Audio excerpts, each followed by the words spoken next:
Una encuesta del programa Medicina del Sueño de la Clínica Universidad de los Andes reveló que entre un 60 y un 70% de la población sufre de trastornos de insomnio, esto debido a la emergencia sanitaria y sus derivadas.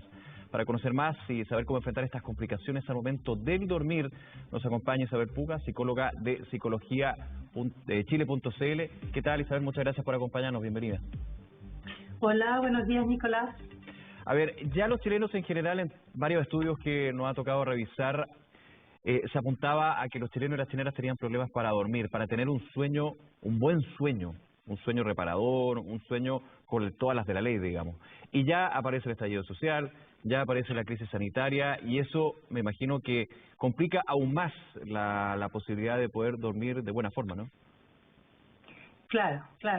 Esto responde un poco al contexto en el cual nos encontramos, que es el momento de crisis, y el momento de crisis genera una respuesta que es esperada. Si uno lo piensa, nos encontramos ante la pandemia, que es una amenaza en la cual está presente la amenaza, y nuestra respuesta frente a la amenaza a varios niveles. Por un lado está a nivel cognitivo, está a nivel emocional, a nivel social y a nivel fisiológico. Y la respuesta fisiológica, uno es la alteración del sueño. Nos encontramos en un estado de hipervigilancia porque estamos ante esta amenaza, y es un constante estado de hipervigilancia que finalmente genera este problema del sueño. De hecho, las encuestas muestran que actualmente un 61% de la población está con algún tipo de problema de sueño, como trastorno del sueño, problemas para dormir, problemas para conciliar el sueño o exceso de sueño, Claro. En fin, o se despierta a mitad de la noche. A ver, vamos un poquito al fondo. ¿Cuál es el efecto, cuáles son los efectos que puede tener el mal dormir, el tener un mal sueño, también el sobreexceso? Porque ahí siempre vamos a la máxima. Todos los excesos son malos. ¿Qué efectos puede tener esta situación? Bueno, en todo nivel. Primero es el cansancio, el estado en que nos encontramos de cansancio constante, que no podemos avanzar, no podemos hacer ningún tipo de actividad de las cuales estamos acostumbrados. Nos genera problemas de atención, problemas de concentración, todo lo que tiene que ver con fatiga, y además no nos permite estar en un buen estado como para estar con otras personas, para hacer nuestras actividades, para relacionarnos unos con otros. O sea, el efecto es devastador en todo sentido. En la fatiga, de hecho, está fuertemente asociado a una alta tasa de accidentabilidad, ¿ya?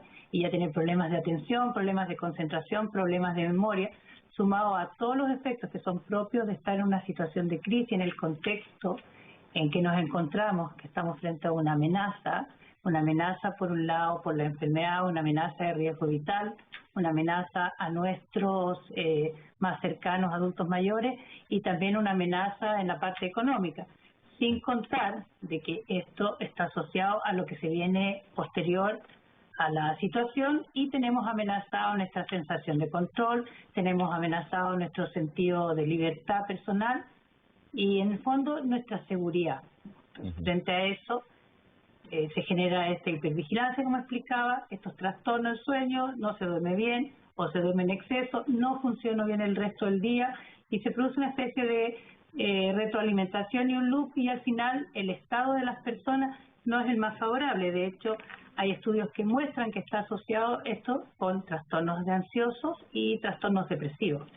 Claro, Isabel, esto para los adultos, pero también se puede presentar en los niños y niñas. Sí, también. Mira, en general los niños y niñas dependen ellos de adultos que son los cuidadores, la mamá, el papá o todos los adultos cuidadores de la casa, que son los que entregan como seguridad de protección. Tenemos adultos que no están en un buen estado de seguridad, un buen estado de protección, que están con estas emociones bastante intensas propias de la amenaza en cual nos encontramos, no están en buenas condiciones de generar los espacios de protección, entonces tenemos hijos ansiosos también. Y ahí también se manifiesta, ¿sí? Una manifestación propia de estar en un estado de ansiedad, una manifestación propia de una situación de crisis o una manifestación propia del estrés es un mal dormir, que se llama. Problemas de higiene del sueño, problemas de, bueno, como explicábamos, tanto para conciliar el sueño como para después levantarse. Ahora, hay una frase típica, casi un mito, de poder recuperar el sueño, las horas de sueño, también la calidad del sueño. ¿Eso es posible finalmente? Sí, sí es posible, pero no necesariamente la calidad del sueño. Lo que se puede es dormir una pequeña siesta en el día, pero no necesariamente eso va a generar que la persona siga o mejore su estado anímico, ¿ya?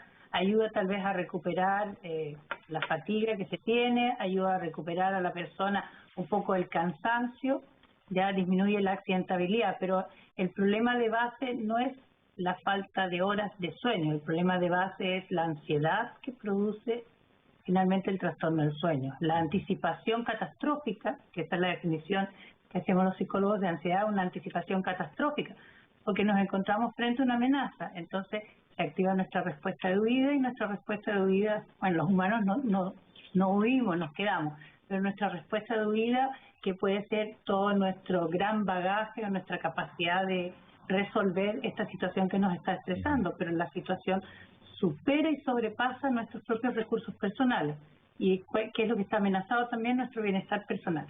Entonces, la solución no es una siestecita, ayuda tal vez a recuperar el cansancio, pero no resuelve, es más bien un paliativo. Es una, podríamos decir, solución parche finalmente.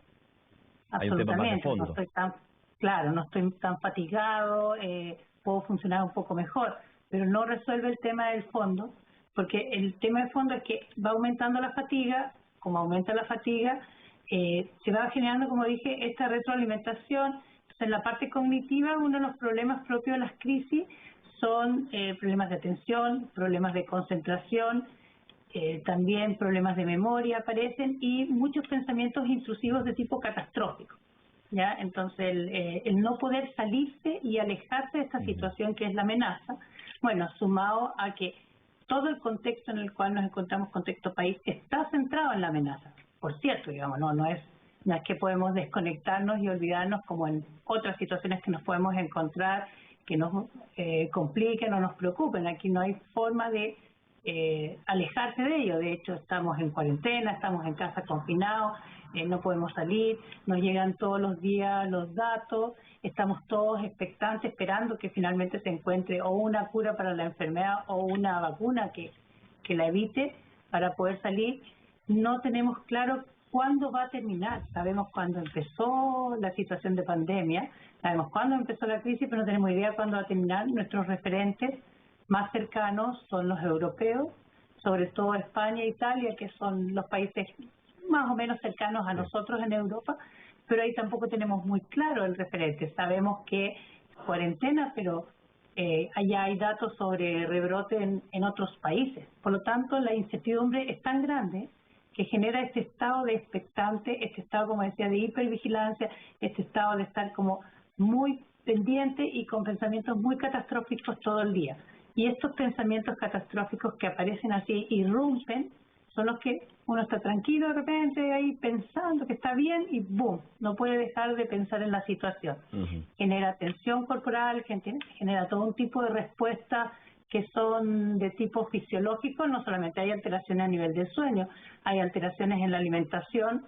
Ahora hay varios memes que circulan que vamos a terminar todos gordos post pandemia, ya todo tipo de enfermedades psicosomáticas, los dolores, la gente que tiene situaciones de dolores crónicos aumenta, bruxismo, dolores lumbares, cervicales, de cabeza, en fin, es un conjunto de respuestas que son propios de mantenerse en esta situación de estrés.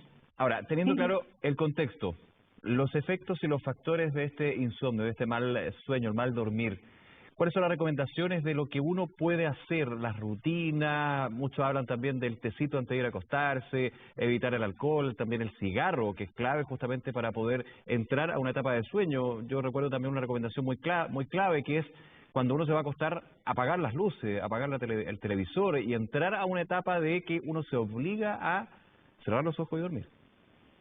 Claro, son un montón de recomendaciones que hay. Por un lado, para el manejo de la ansiedad frente a la pandemia, que hay una serie de rutinas y se habla de una buena alimentación, se habla de ejercicio, de meditación, de incluir actividades de ocio, de diversión, incluir también el trabajo en un eje que tenga que ver con la alimentación y que las rutinas se repitan. Ya también se ha planteado de hacer la diferencia entre el día y la noche, es decir, en el día andar con una ropa, en la noche en la noche otra ropa, ir preparándose para dormir. Pero además de eso, es importante no olvidar que estamos en esta situación de contexto de crisis, ¿ya? Porque todas las sugerencias para dormir bien, el descanso, el ir bajando el nivel de actividades, apagar los aparatos tecnológicos, o sea, ir poco a poco bajando, también hay que acompañarlo, y aquí voy a dar una recomendación que viene desde la psicología del deporte, hay que acompañarlo tal como ocurre cuando se está corriendo la maratón, ¿ya?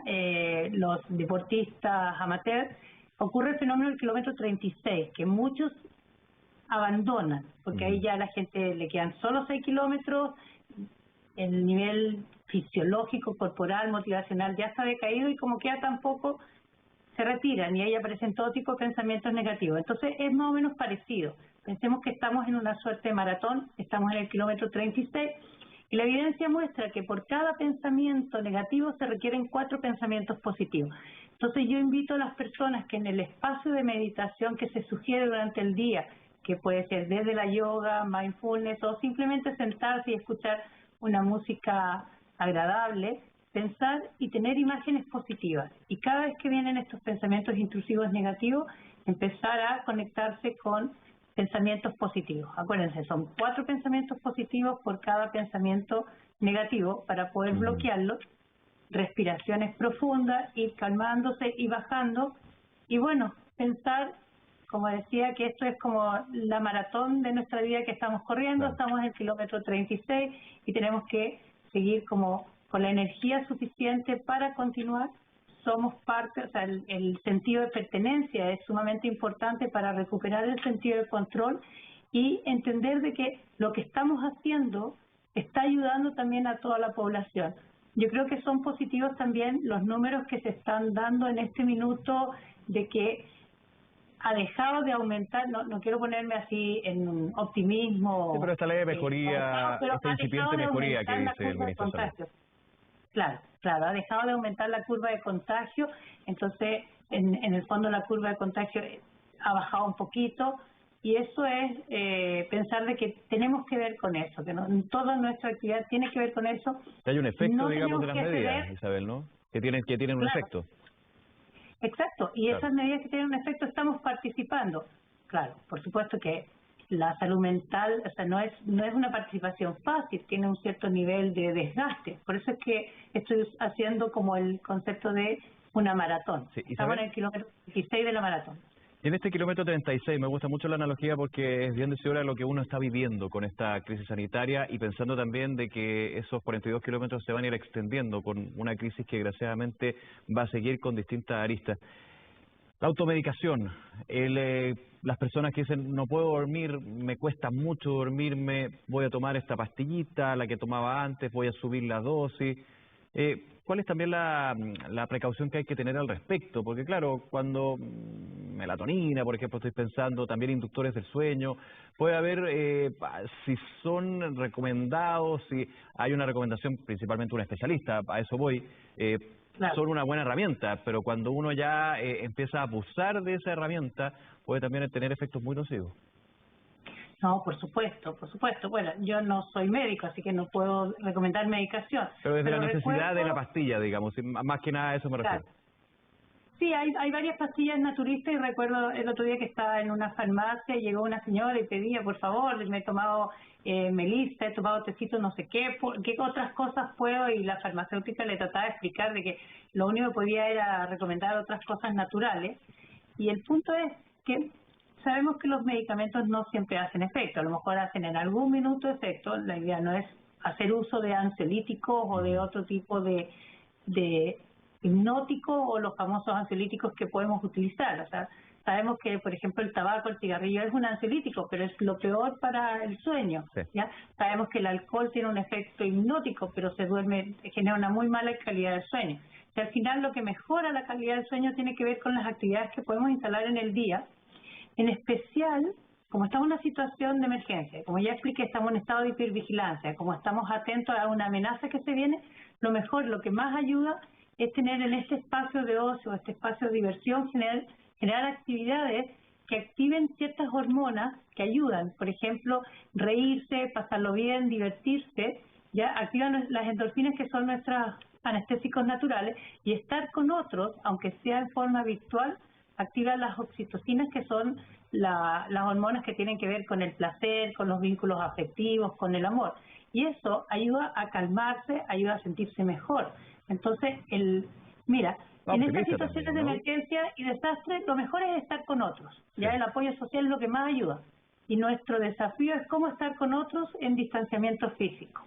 Y ahí eso es lo complicado, y afortunadamente tenemos la tecnología, y el compartir con otros y pasar un rato agradable, divertirse con otros, es lo que más ayuda. O sea, si yo pudiera, antes de irme a dormir, no sé que ahora los jóvenes, por ejemplo, juegan bachillerato, o sea, es una actividad tan que cuando uno está en el colegio y pasarlo bien, reírse y todo, ayuda mucho más para después tener un mejor dormir, estar más calmado, y facilita como decía yo, en el kilómetro 36, además de los pensamientos positivos, actividades que nos hagan sentir bien, nos hace seguir en esta carrera en la cual estamos. De todas maneras, y me gustó mucho esa recomendación, por un pensamiento negativo que son tan fuertes y calan tan hondo en uno, hay que tener 4 pensamientos positivos para hacer el contrarrestar. Sí. Bien. Isabel Puga, nuevamente muchísimas gracias por esta conversación, por esas recomendaciones en esta maratón que estamos corriendo todos aquí con la crisis sanitaria. Que esté muy bien.